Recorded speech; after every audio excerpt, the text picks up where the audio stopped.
සති කීපයක් වෙනකන් අපි දරුවෙක්ගේ පෝෂණය වෙනුවෙන් පාසල්වල අපි දෙන ආහාර වේල වෙනුවෙන් වෙන් කරලා තිබ්බේ රුපියල් 30යි. අද වෙනකොට ඒක රුපියල් 60 දක්වා ඉහළ නංවල. රුපියල් 60කට බිත්තරයක්වත් ගන්න බෑ. මේ පාර්ලිමේන්තුවෙන් එළියට ගිහිල්ලා මිනිස්සුගෙන් ඇහුවනම් මේ තමන්ගේ දරුවට කන්න මොනවද දෙන්නේ කියලා ඊට වඩා හොඳ විද්‍යාත්මක දෙයක් නැහැ. මේක තේරුම් ගන්න. ඒකින්ද මේ ප්‍රශ්නයක් තියෙනවා කියන එක තේරුම් අරගෙන ඒකට විසඳුමක් ලබා දෙන්න. මේ දරුවන් මන්ද පෝෂණයෙන් පෙළනවා කියන එකට තව උදාහරණයක් ජයවර්ධනපුර කලාප අධ්‍යක්ෂතුමිය කියලා තියෙනවා දරුවෝ බත් එකට මිරිස් කුඩු ඉහගෙන තමයි බත් එක ගේන්නේ කියලා. මෙන්න මෙහෙමයි මන්ද පෝෂණය කියලා. මන්ද පෝෂණය හැදෙන්න වෙන මොකේවත් නෙමෙයි. අපේ රටේ ඉන්න අම්මලාගේ තියෙන කම්මැලිකම.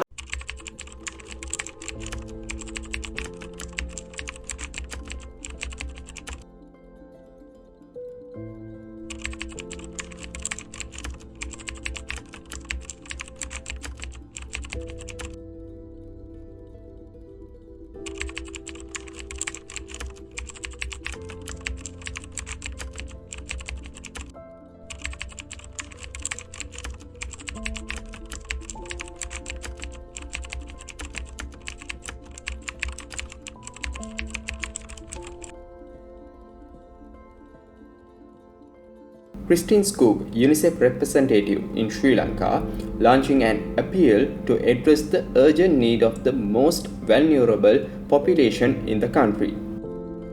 He said that children are going to bed distressed and on empty stomachs.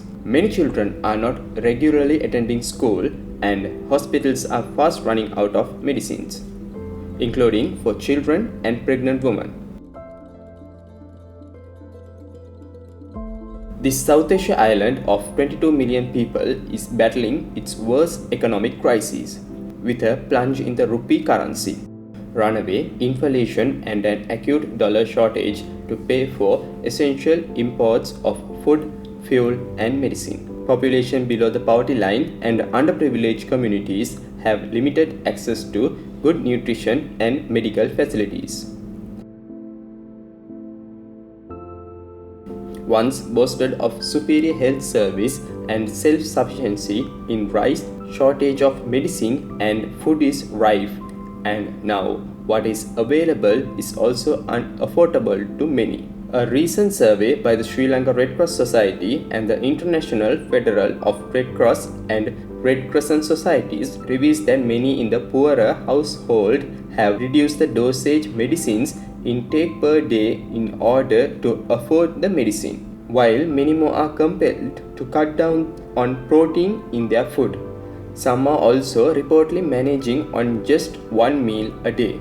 The recent hike in electricity and water tariffs, while salaries have remained static, have added to the people's woes, pushing nutritional concerns to the back burner.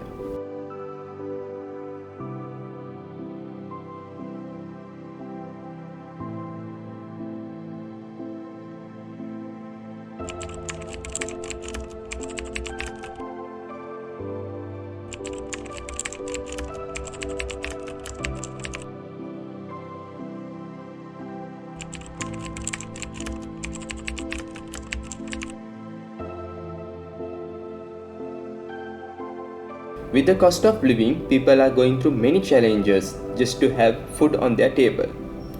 People are not thinking about nutrition. Feeding the hunger is the primary concern, not a healthy or nutritional meal. Imagine each day when you eat without thinking about nutrition, eating a bare minimum of eating just carbohydrates can wreak havoc with one's health, and the concerns are double for children, as this can lead to malnourishment, which in turn can affect growth, make them vulnerable to skinniness, and even affect brain development and mental well-being. Make them vulnerable to sickness and even affect brain development and mental well-being. Malnourishment is especially dangerous during pregnancy and the first 2 years of a life. Health Minister Keheliya Rambukwella earlier October admitted that over 20,000 children were starving and were extremely malnourished due to the economic hardships. The Daily Express team recently visited a school in Colombo for a reality check on the situation.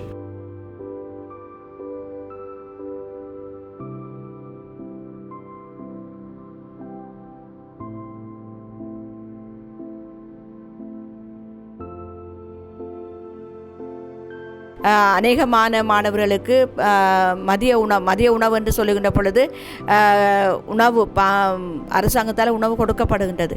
ஆனால் அது அந்த மாணவர்களுக்கு போதிய அளவாக எங்களுடைய மாணவர்களை பொறுத்த மட்டும் 840 மாணவர்கள் இங்கே இருக்கின்றார்கள். எங்களுக்கு அவர்கள் தருகின்ற உணவு 320 பேருக்கு தான் அதாவது பிரைமரி மாணவர்களுக்கு கொடுக்கின்றார்கள். அது எங்களுக்கு போதிய அளவாக இல்லை. சில மாணவர்கள் உணவு இல்லாமல் வருகின்ற பொழுது மற்ற மாணவர்களுடைய உணவை நாங்கள் பகிர்ந்து சாப்பிடுங்க என்று கேட்கின்ற பொழுது எங்களுக்கு மிகவும் கஷ்டமாக இருக்கின்றது. ஏனென்று சொன்னால் மாணவர்கள் தங்களுக்கு கொண்டு வருகின்ற உணவு அவர்களுக்கே காணாது. கொரோனாவுக்கு முதல் 40 ரூபாய் என்று தான் ஒரு பிள்ளைக்கு 40 ரூபாய் என்று தந்தார்கள். ஆனால் இப்பொழுது ரூபாய் 60 கொடுக்கின்றார்கள். அதுவும் தற்கால சூழ்நிலையை பொறுத்த மட்டும் பொருட்களுடைய விலை அதிகரிப்பினாலே அதுவும் மிகவும் கஷ்டமான நிலையிலே தான் அந்த உணவும் கொடுப்பதற்கு எங்களுக்கு உணவு விநியோகிக்கிறவர் மிகவும் கஷ்டப்பட்டு தான் அந்த உணவை எங்களுக்கு கொண்டு வந்து தருகின்றார். சில மாணவர்கள் இந்த ஆசிரியர்களுக்கும் மாணவர்களுக்கும் தெரியக்கூடாது என்பதற்காக சில நேரத்தில் வகுப்பறையில் இல்லாமல் தண்ணியை குடித்து விட்டு வெளியில் நிற்கின்ற மாணவர்களும் இருக்கின்றார்கள். ஏன்னு சொன்னால் சிலர் வெட்கப்படுகின்றார்கள். உணவு எல்லா மாணவர்களுக்கும் தேவைப்படுகின்றது. ஆரம்ப பிரிவு மாணவர்களுக்கு மாத்திரமல்ல, கிரேட் 1 to 13க்கு சிறப்பாக இந்த ஏலவில் இருக்கின்ற மாணவர்கள் உணவு கொண்டு வர மாட்டார்கள். வீடுகளிலேயே இருந்து ஒரு சில மாணவர்கள் ஏலவில் இருக்கின்ற மாணவர்கள் ஒரு 80 மாணவர்கள் இருப்பார்கள் என்று சொன்னால் அதில் ஒரு 20 மாணவர்கள் தான் சாப்பாடு கொண்டு வருவார்கள். ஏனையவர்கள் கொண்டு வர மாட்டார்கள். அப்படியான மாணவர்களுக்கு நாங்கள் சாப்பாடு கொடுக்க வேண்டிய சூழ்நிலையிலே இருக்கின்றோம்.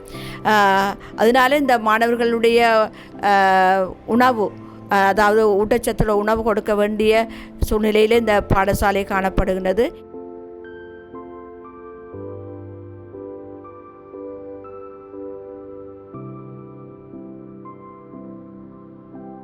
இந்த மாணவர்களினது பெற்றோர்கள் பெரும்பாலும் அன்றாடம் கூலி தொழில் செய்பவராக அதிகம் பேர் இருக்கின்றார்கள். இவர்களினுடைய போஷணை தேவை மட்டுமின்றி அன்றாட வாழ்க்கைக்கு தேவையான ஏனைய விடயங்களை கூட தங்களால் நிறைவேற்ற இயலாதவர்களாக இருக்கிறார்கள்.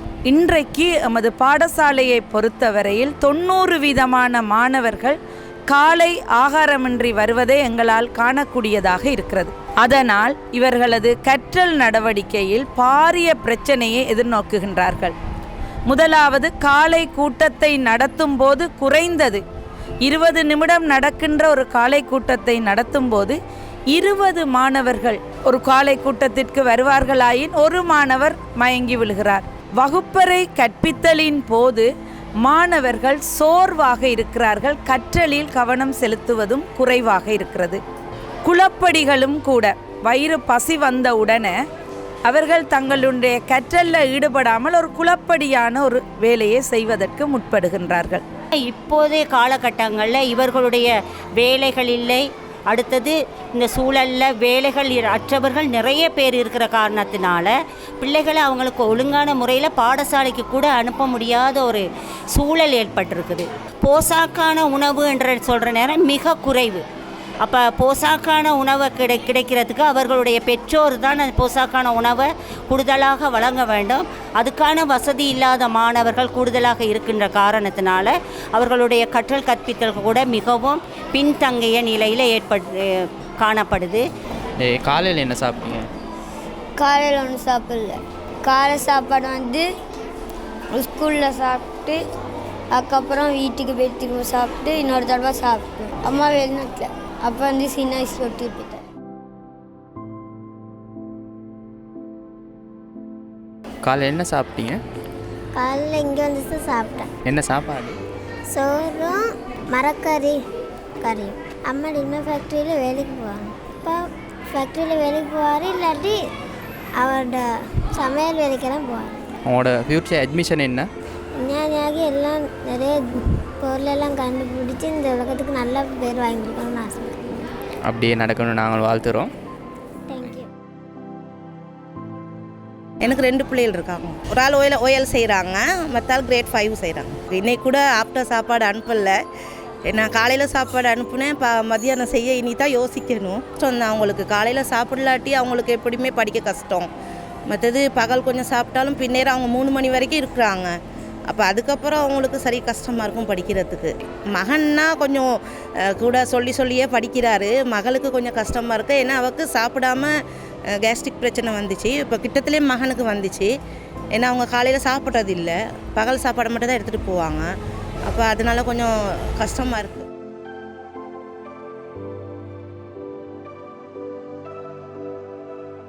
நான் வேலை செய்கிறேன். வேலை சாக்கு தைக்கிற வேலை. எனக்கு ஒரு நாளைக்கு மாதம் 1000 ரூபா தான்.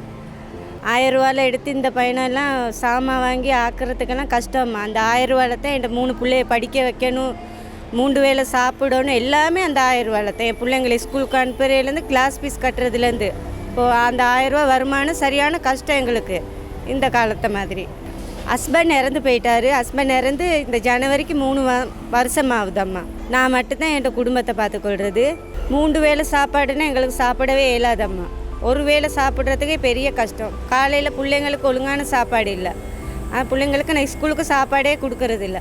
இப்போ இருக்க வேலைவாசிக்கு எடுக்கிற 1000 ரூபா வாங்கவே இல்லை. இப்போ 1000 ரூபா கொண்டு போய்ட்டு கடையில் 100 ரூபாய்க்கு சாமான் வாங்குற மாதிரி தான். சவுக்கார ஒரு கட்டி 200 ரூபா. அப்போ எப்படி 1000 ரூபாயில் நாங்கள் சாமான் வாங்குறது? காலையில் முந்தினா ஒரு 35 ரூபா 40 ரூபாய்க்கு சாப்பாடு எடுக்கலாம். இப்போ ஏலாது. 100 ரூபாய்க்கு மேலே தான் ஒரு பனிஸே இருக்குது. ஆசைக்கு ஒரு பனிஸ் திங்கிறதுனால ஒரு பனிஸை வாங்கி 3 பிள்ளைய கொடுத்தும் பத்தாது. பிரச்சனை தான். வீட்டில் பழைய சோறு மிஞ்சா அதை தாளித்து கொடுப்பேம்மா ஒரு வேளை பிள்ளைங்களுக்கு.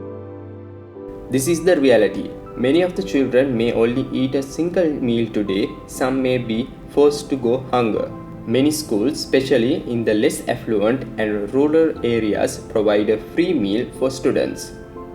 Most parents, especially the daily wage earners, depend on the meal provided by the school to keep their children fed and healthy. A daily wage earner earns less than 1,500 a day. A daily average of a person earning a 30,000 monthly salary fares no better. Statistics reveal a person need at least rupees 500 to have 3 meals a day with minimum nutrition.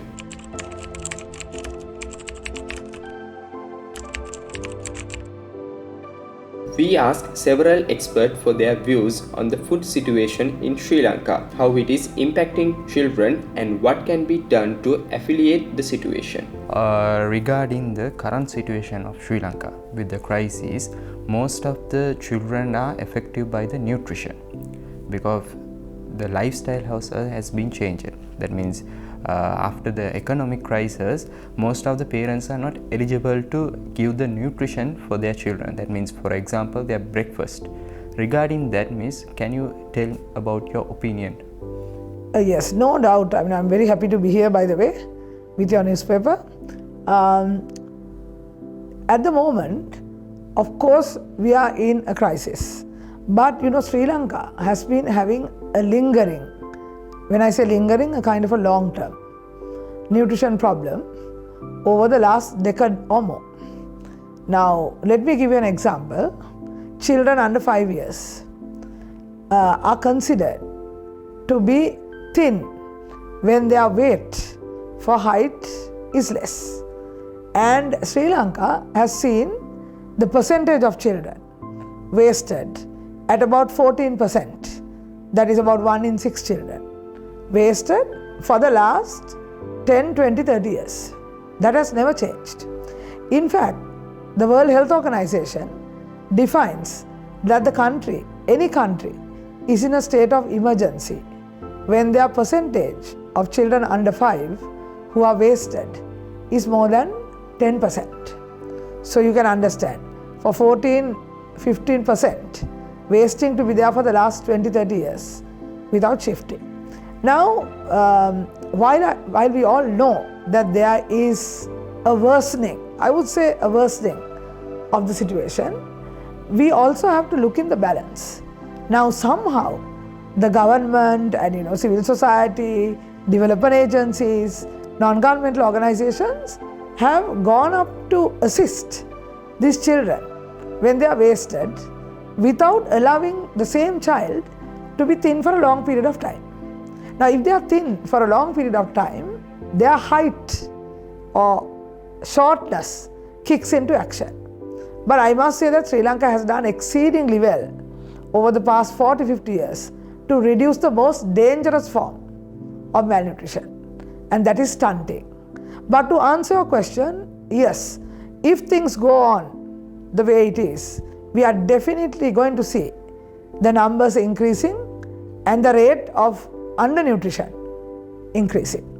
Okay, Miss. Now you mentioned in the COVID pandemic. That means in COVID pandemic, all the people were at home. That means work from home, study from home. Everything was based on home, and there, in that moment also, there was any food crisis, or that means nutrition crisis or cracks like this.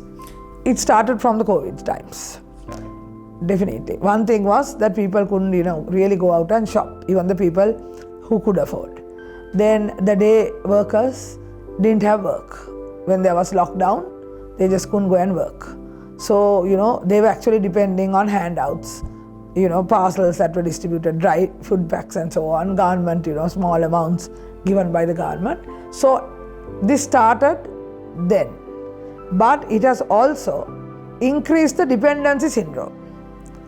Amartya Sen, the famous Indian economist, he's a Nobel Prize winner from Oxford University.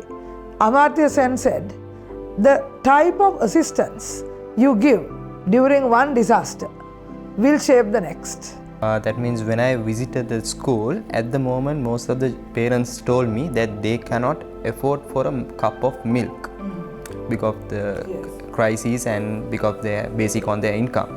So when it comes to the cup of milk, is this suggestion good than what you said? Yeah, well, I think the cup of milk, there is a lot of controversy surrounding milk.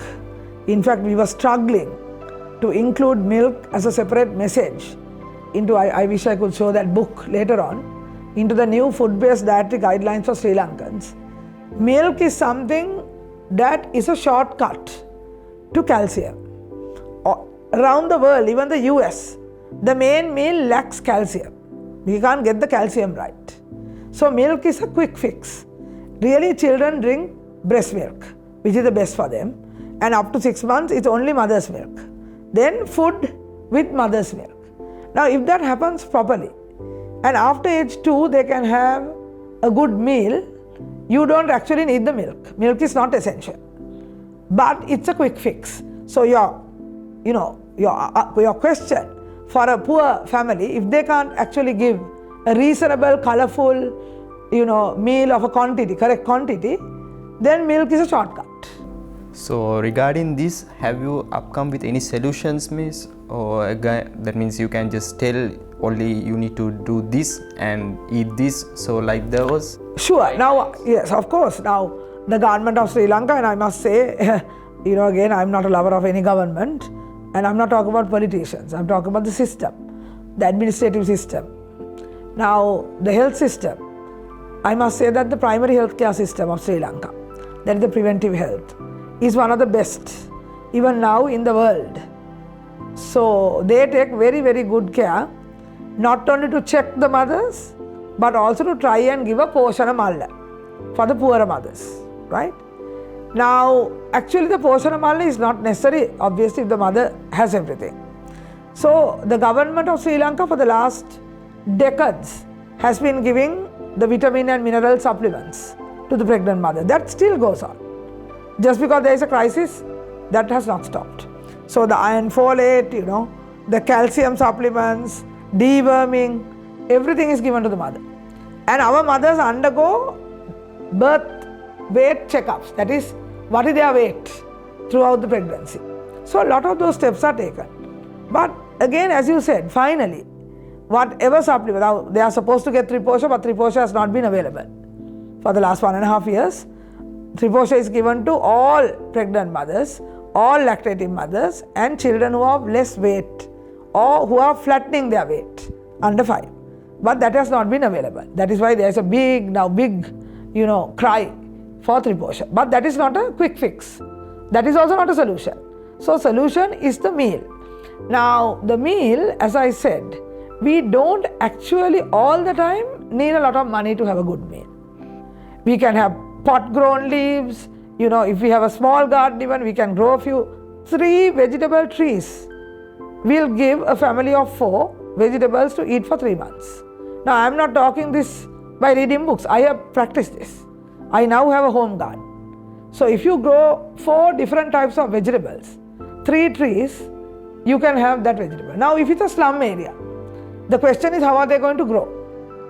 Even in the slum area, you have it's not actually new, technology where you can grow vertical in plastic bags and pots, and you call this the pillar, the vegetable pillar, the green pillar. So especially for the pregnant mother, it's a good thing even to see these things and to be able to handle, to cultivate. Now the problem that we have then is you can have the vegetables, but the Sri Lankan home garden doesn't have the protein source.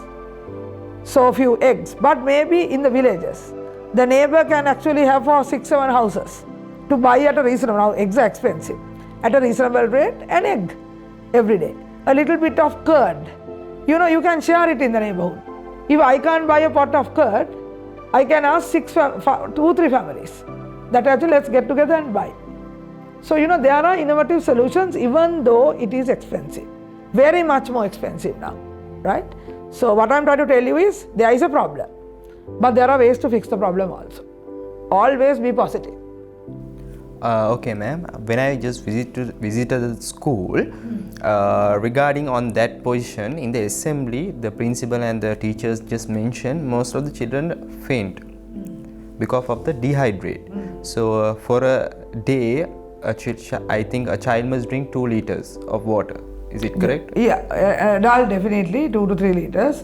A child at least 1.5 to 1.8. And the most complaint was parents, that means told to us, children don't like to have their vegetables because they don't like, because it don't taste, but the nutrition, the natural nutrition is based on vegetables and fruits. So regarding that, how to manage the children, so to give them the nutrition, that means not the vegetable, I'm not telling only to feed the vegetable.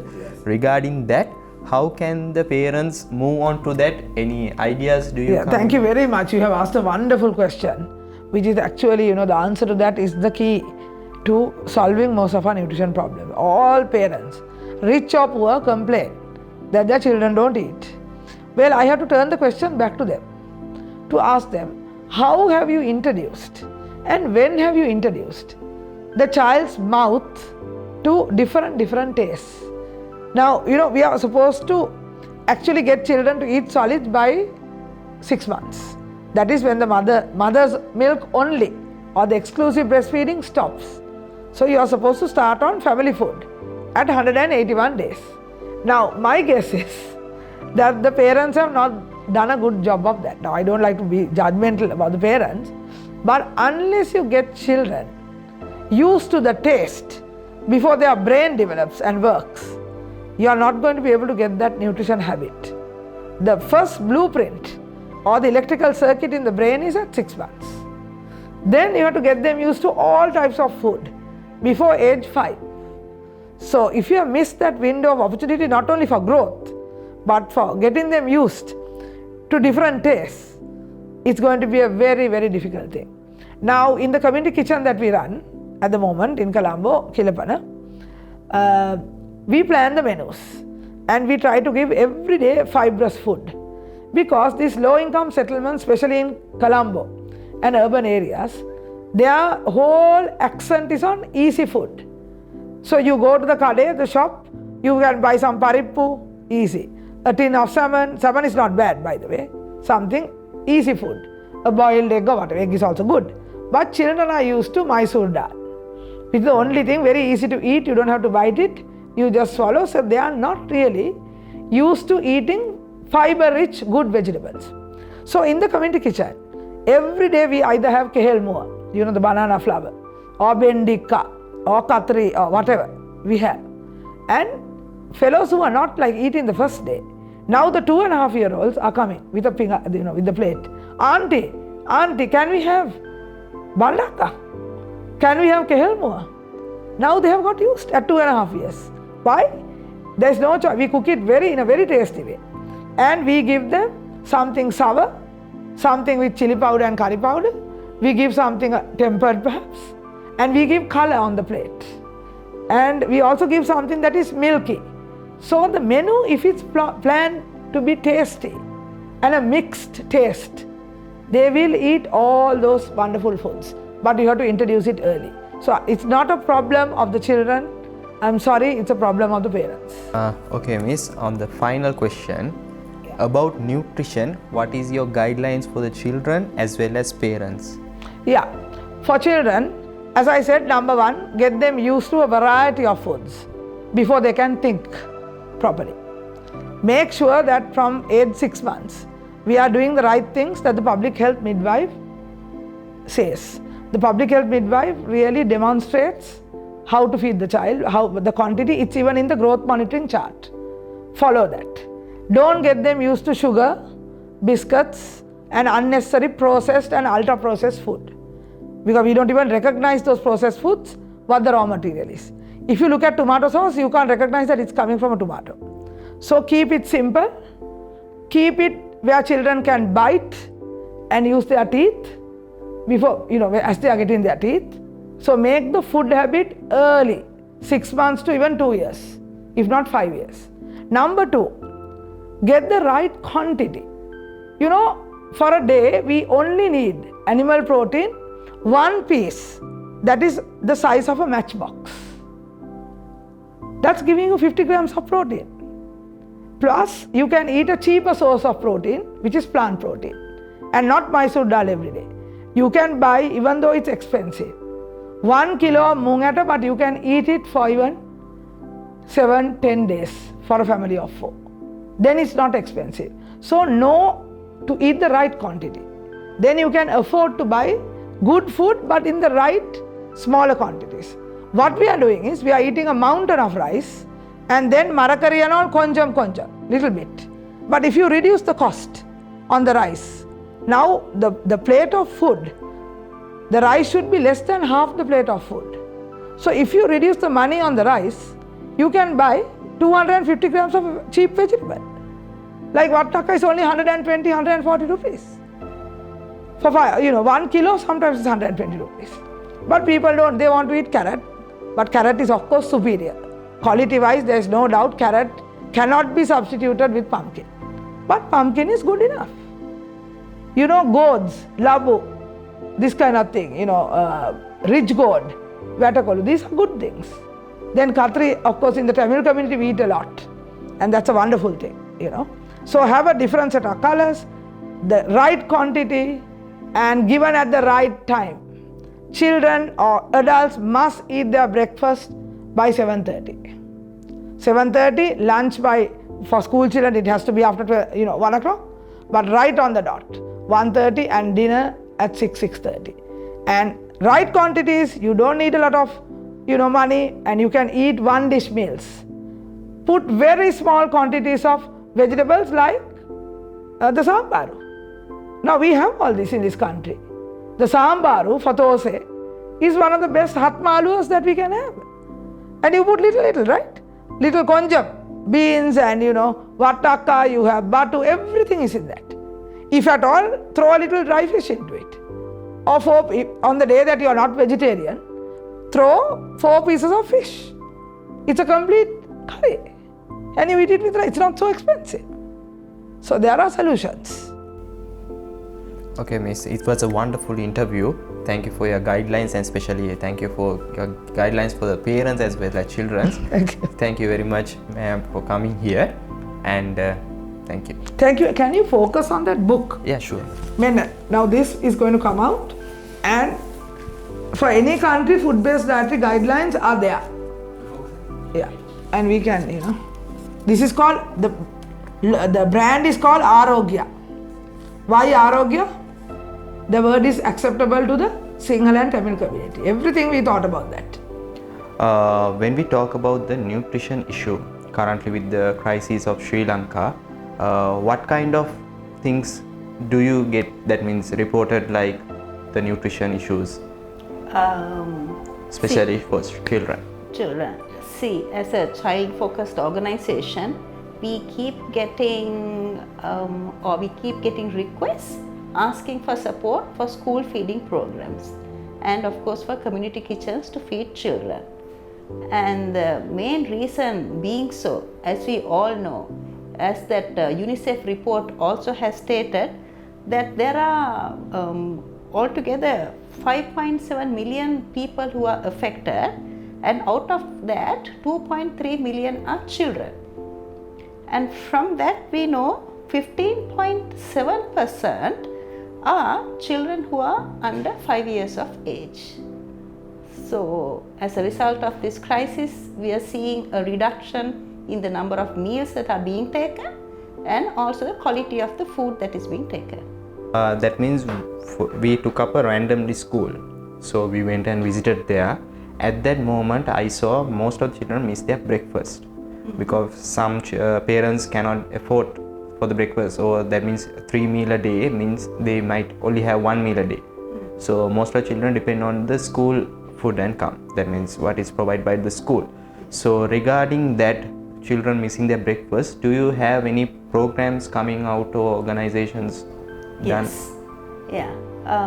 So currently, even in our office, every Wednesday and Friday, we are doing a community kitchen where we cook for 65 children and young mothers, and that is being provided to one of the places in Dehiwala. In addition to that, we are working with the school currently in Modara, Colombo district, at St. John's, and there are about 160 children.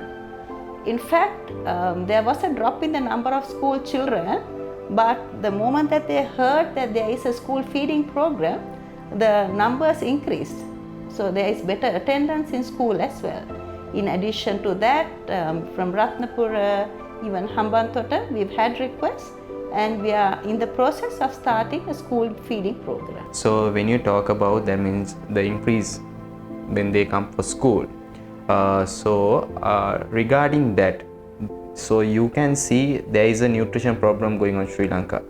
That means absolutely yes. Because that is why, like, even statistically, we have seen, like, even with the food inflation, I think in the up to September it was something like 94.9, and so there has to be, I mean, definitely there is an effect. So you said now you are organize some programs, and you said you are doing on that. So for that program, how much does the program cost, and from where do you get the funds? That means by the government or the NGOs, or how do you find the cost of that? Right.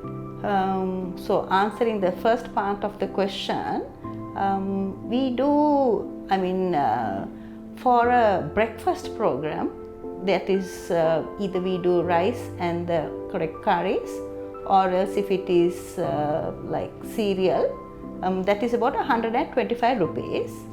And the lunch that we are preparing, whether it's here or together with the schools, that's about 350 rupees. So the funds for that we raise mainly are from individuals, organizations who have generously been providing for us. Then in addition to that, we've also had like the bigger organizations, like even other INGOs where we partner, and so that's how we've been able to raise the needed funds. So now you said for the breakfast it costs for a meal 125, and yes. for lunch it goes as 300. Yes. So 350. 350. Yes. Okay. So regarding that, when I went to the school, so for a child the government has given 60 rupees. That's right. Yes. So is that enough for the child's nutrition to fulfill at least their ability? Yeah. Can I ask you the question? Because when we look at the price of an egg in itself, it comes to 50 rupees. Yeah. And if that's the case, so the child, then how much of rice is the child going to have? And that alone won't fulfill, it's not a nutritious meal. And plus, now when I interviewed some parents, that means I went and visited. So most of them give on the morning just a roti and dal. So is that a good breakfast for a child as well? Not at all. Also, see, there is a certain percentage who don't actually make it an effort to provide the children the nutritious meal. So there has to be awareness also. Because for convenience sake, parents would either give money or get something from a canteen, or as you quite rightly said, just give roti and dal. But there are homegrown solutions. So as part of our work, we are also involved in doing awareness, where we are teaching, we could all grow, like a thing like a grow bag, grow something in your yard.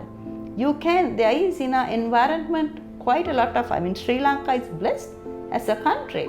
So there is quite a bit of nutritious things that are available in our own yard which we can use.